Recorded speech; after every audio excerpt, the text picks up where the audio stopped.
It's April 25th. It's 12:40 in the afternoon. We're going to take the Eagle Cliff Trail to Red Hill.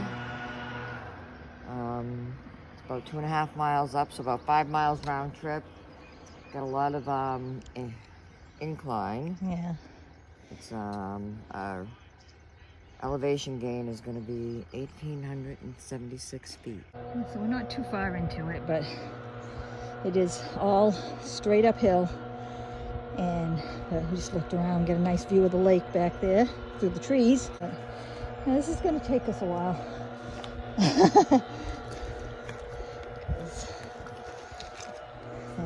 it's steep. I was looking at the contour map, and it looks like once we get up past Eagle Cliff, there's a little flat area, but only for a little bit, and then it goes steep again back to the fire tower. And hopefully we'll make it to the fire tower, but we'll see. I feel like for every video for the last 2 years, we've been saying how out of shape we are, and we have failed yet to get in shape. So this will be a little bit of a challenge for us. But at least... I know I'm still going up, but this isn't bad.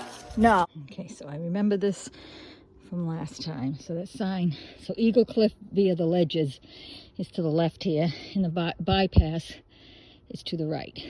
And I'm taking the bypass because I remember last time I thought I'd take a shot at the ledges, and there were some areas there where I was just too short.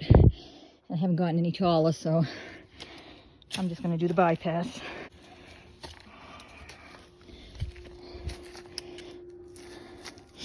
Yeah, so it's very, very steep. A lot of leaves, a lot of gravel. So you have to be sure of your footing, which is why I'm going to put this phone down while I do this. Okay, little snake here. A gardener snake, very harmless. I can see him from here. Yeah, I want to see if he moves when you come up here. He did make me jump when he moved when I was going up this trail. I didn't see him. Want me to grab him? Sure. Are you really going to grab him? Do you want me to? If you, I wouldn't do it, but he's not going to let you. You got to grab him by his neck, but yeah, he's too fast. They will bite you, but they're not dangerous. Yeah, they're good. They eat mosquitoes, right? That's the rumor. So I don't know if you can see. Oh, I can't see her now. Carol's down there, but so probably can't tell on here how far down that is, but it's pretty far. And she's coming around the corner now. And this section I just came up, I would say it was the easy part compared to, not that it was hard, but it's cliffs and they're exposed. And this is the bypass, not the Eagle Cliff Trail. So if you have any fear of heights, I would recommend you take the bypass. I've never done the cliffs, but I don't think I'd be interested in doing them either. This is enough.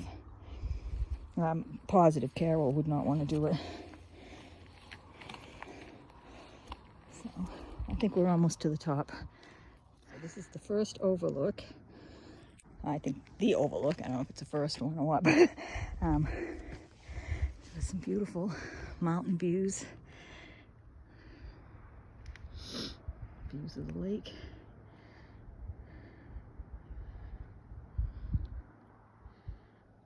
Very nice. And 0.6 up the trail, and it took us pretty much exactly an hour to get up here.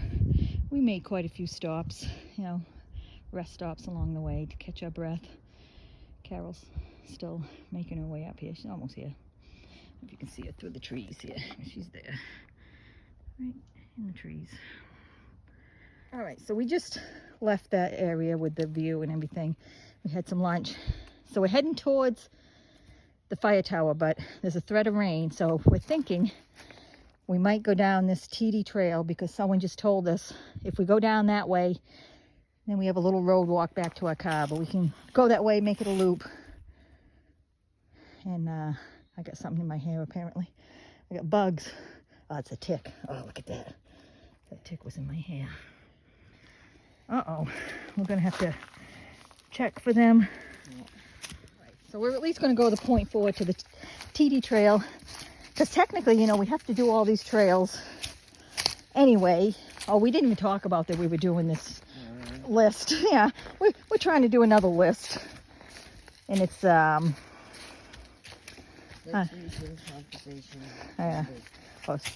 it Lakes Region or Squam? Whatever. Someplace, Conservation Trust Explorer patch. So there's a lot of trails on it that we've already done. But there's some we haven't. This being one of them, we haven't really done this from this way. And that Teedie Trail is one of them. So we're thinking, I'm thinking anyway, if we do this, go back on the Teedie Trail, then at some point, just go up to Red Hill and just come back this way to where we, you know, just to cover those trails at some other time. If we don't want to go back up that Eagle Cliff. Yeah, that's a little steep. They're all steep, but that was not the best. That one was more clippy. Yeah. So anyway, we'll see what happens, but we're pretty sure we're not going to go to the tower because it's going to rain. Yeah. It's 2 miles. Yeah. They're right in time for the shower. Yeah. So I think we're going to bail down, Teedie. Head for the car. So this sign says we have 0.6 to get to Bean Road, which is the road we're parked on. So we're going to bail out onto this thing because if we had kept going towards the fire tower, it's another 1.6 miles. So, yeah, we just don't want to get poured on. Yeah, he wasn't a weatherman, I don't think. He felt like, yeah, so it's starting to rain right now. It's not hard. I can't even feel it. I can hear it, but I can't feel it yet. But, yeah, the guy we were talking to up there seemed to think we had a good 2 or 3 hours before it was going to rain. So I'm glad we didn't take his opinion and go up to the fire tower. Not that it's any big deal to get a little wet, because I don't think it's thunderstorms or anything, but we're still going to be walking in the rain for a little bit. So we made it out to the road. Doesn't really look like there'd be any place to park to do this trail. It's pretty wet right here. Teedie Trail. So we did the 0.6. It says 2.1 to Red Hill. Yeah, so if you do from here, it's 2.1, but I don't know where you'd park. Pretty wet right here, too. Wet, wet, wet. Yeah. Yeah, it's very, very wet. Try not to sink down to our knees, but yeah, it's really, really wet there. All right. Yeah, so I believe to the right.